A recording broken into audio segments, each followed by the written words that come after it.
to open your hood, just below your steering column, there is a small lever.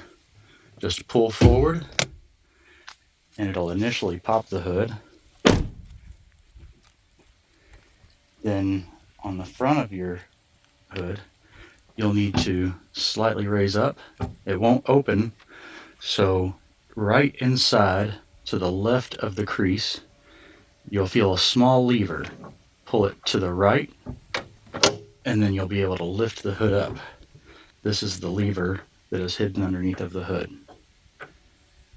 That will release it, and you'll be able to do what you need to do.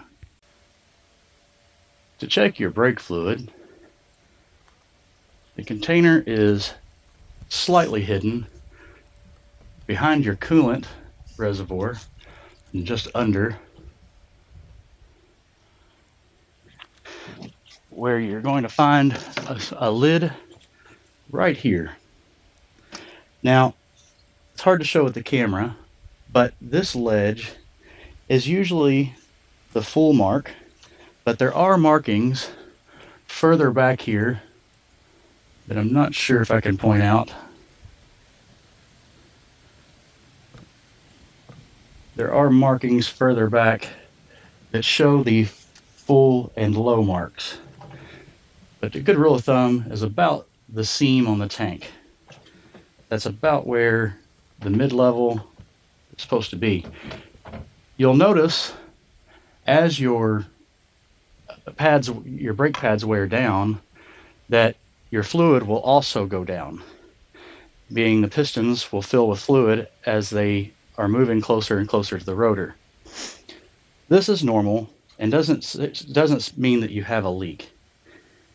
With brand new pads, it should be at the full mark, but never below the low mark. So once you get to the low mark and you need to add a little bit, you just partial twist. This calls for a DOT4 fluid. You can pour it directly into the tank and watch the level in the tank rise. In a darker condition, sort of how I'm filming today, you may not be able to see the fluid easily. So you can add point a flashlight at the tank to see the fluid in it reflecting out. You'll see the line going up as you fill it up. Be sure to replace your cap snug and clean up any oil that you've spilled, especially if you've spilled any down onto the components below. Brake fluid is corrosive, so if you get any dripped on your paint, you want to remove that very quickly. Brake fluid can eat the paint on components and also anything else, body paint, just anything painted. That can cause corrosion, rust, things that are unnecessary for just a little bit of wipe up that could have been done. I do recommend using a funnel for this. Just because the cap is so low, it's very difficult to pour into this without spilling any anywhere. But you can also stuff a towel down here in this bottom just to make sure that you prevent it and make sure that you catch any of the drippage that happens.